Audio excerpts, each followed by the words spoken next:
मैं मेजर मुकेश कपिला आसान भाषा में फिर एक और विषय लेके आया हूँ जिसकी आजकल की बहुत चर्चा है। अगर आपने टीवी देखे, न्यूज़ सुनते होंगे या न्यूज़पेपर पढ़ते होंगे, वो विषय है परिसीमन। परिसीमन या डीलिमिटाइजेशन जिसको कहते हैं, आजकल उसकी बहुत चर्चा है।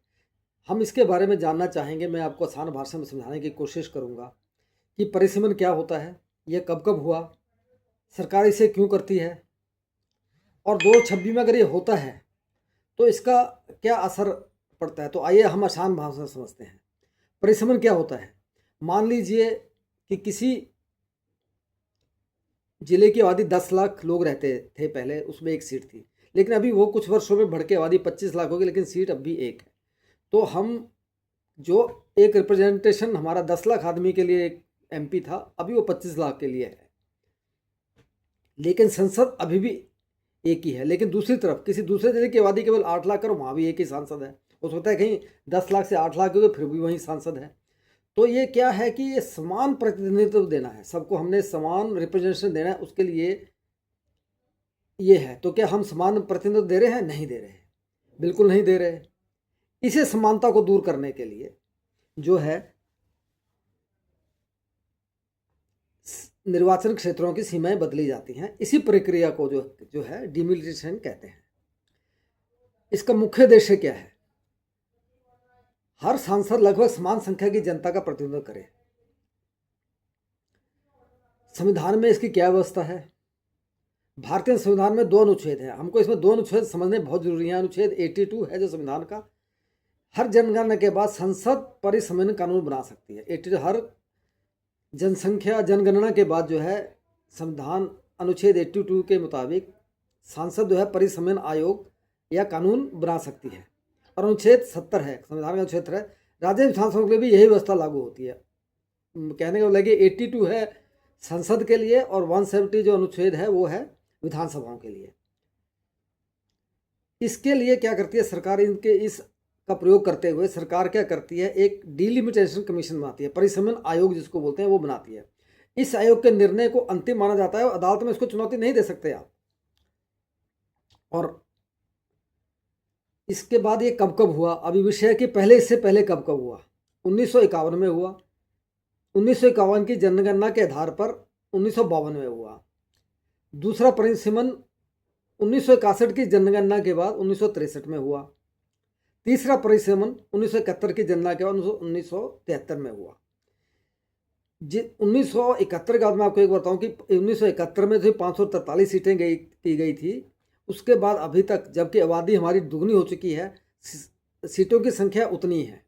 अगर एक और विषय जो है, इस विषय में तो नहीं है, लेकिन अगर हम सेंट्रल विस्टा जो बनाया गया ना, संसद भवन हमारा काम करता है, उसको इसी उद्देश्य के लिए बनाया गया। कल को अगर सीटों की संख्या 1500 भी हो जाती है तो वहाँ बैठने की उचित व्यवस्था हो सके, इसी को मद्देनजर रखते हुए सेंट्रल विस्टा का निर्माण जो है सरकार ने किया है।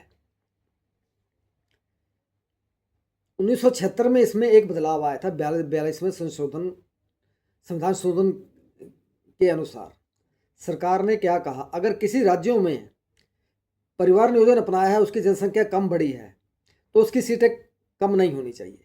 इसलिए लोकसभा की सीटों को उस टाइम जो है रोक दिया गया, फ्रीज कर दिया गया, इसको कितने ही रहेंगे। ये फ्रीज कब तक लागू रहा? 2001 तक थी, लेकिन 2001 में फिर 84वां संविधान संशोधन आया, उसमें इसको आगे बढ़ाकर 2026 तक कर दिया, जो कि 2026 मतलब 25 साल के लिए और बढ़ा दिया।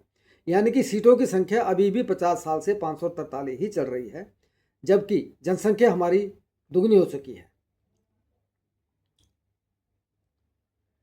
इसी व्यवस्था के आधार पर जो है 2001 की जनगणना के आधार पर केवल निर्वाचन क्षेत्रों की 2001 का जो हमारा जनगणना हुई थी, उसमें निर्वाचन क्षेत्रों की सीमाएं सिर्फ बदली गई थी, जबकि लोकसभा की सीटें नहीं बदली गई। इसी व्यवस्था के आधार पर 2009, 2014 और 2019 और 2024 में लोकसभा के चुनाव हुए।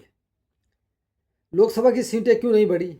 आज भारत की आबादी 1971 की तुलना में कई गुना बढ़ चुकी है, लगभग दुगनी हो चुकी है, फिर भी निर्वाचित संख्या की सीटें 543 ही हैं। कारण क्या है? इसको अनुच्छेद क्षेत्र में फ्रीज कर दिया गया। अगर ऐसा नहीं किया जाता तो जिन राज्यों में परिवार नियोजन सफलतापूर्वक लागू किया, उन्हें कम सीटें मिल सकती थी। इसे सरकार ने अनुचित माना था उस समय कोई उनका विषय रहा होगा इस बारे में, वो एक क्या बोलते हैं, एनालिसिस का विषय है। 2026 के बाद अगर आगे चलते हैं, अगर 2026 में अगर ये इसका बदलाव किया जाता है उसमें क्या फ़र्क पड़ेगा, सबसे बड़ा प्रश्न आज यही उठा है, जिसका विपक्ष भी विरोध कर रहा है।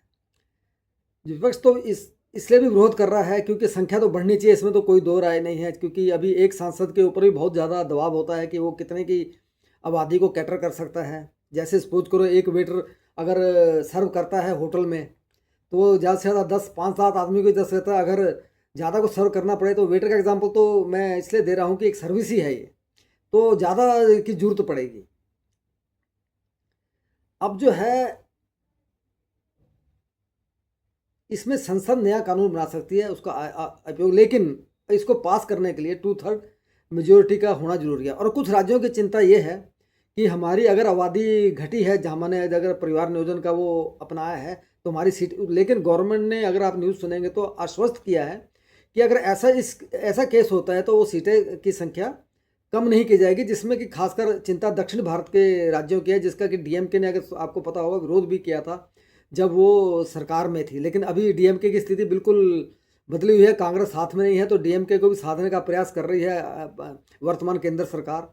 उधर सुप्रिया सुले जी को साधने की कोशिश कर रही है, टीएमसी को 2 फाड़ कर चुकी है।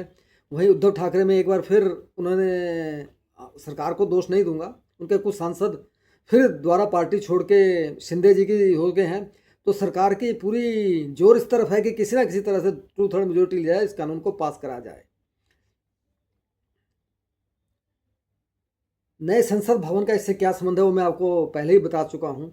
निष्कर्ष जो है वो इसका यही निकलता है कि भारत में लोकतंत्र में नागरिक को समान परिचय देने का प्रयास किया जाएगा, लेकिन इसके साथ जनसंख्या, संघीय ढांचा, राज्यों के हित और राजनीतिक संतुलन जैसे बड़े प्रश्न भी जुड़े हुए हैं। इसलिए 2026 के बाद होने वाला प्रश्न भारत की राजनीति में सबसे ज़्यादा महत्वपूर्ण घटनाक्रमों में से एक हो सकता है। यदि आपको ये मेरा वीडियो आसान भाषा में अच्छा लगा हो तो आप कमेंट जरूर करिए। अगर इसमें कुछ में कमी भी रही हो तो अवश्य लिखिए, ताकि मैं अगली बार जब वीडियो बनाऊं तो उस कमी को दूर कर सकूं। और आपका ये सुझाव मेरे लिए बहुत ही महत्वपूर्ण है, तो वो देते रहिए। धन्यवाद। और अगली बार अगर मैं जो मैं लाऊंगा वो विषय होगा कि 2/3 मेजोरिटी के लिए सरकार किस किस को साधने का प्रयास कर रही है, बिल्कुल निष्पक्ष शब्दों में। धन्यवाद। मेरा वीडियो यूँ ही देखते रहिए, लाइक करते रहिए, और अपने दोस्तों को अगर अच्छा लगे फॉरवर्ड कीजिए, उनको बोले कि सब्सक्राइब करें। सब्सक्रिप्शन की तो मेरे को कोई इतना नहीं है कि कोई मेरा करे, लेकिन अगर करते हैं तो बहुत अच्छा, लेकिन देखें ज़रूर और मुझे सुझाव जरूर दें कि मैं अपने को कैसे इम्प्रूव कर सकता हूँ। बहुत बहुत धन्यवाद।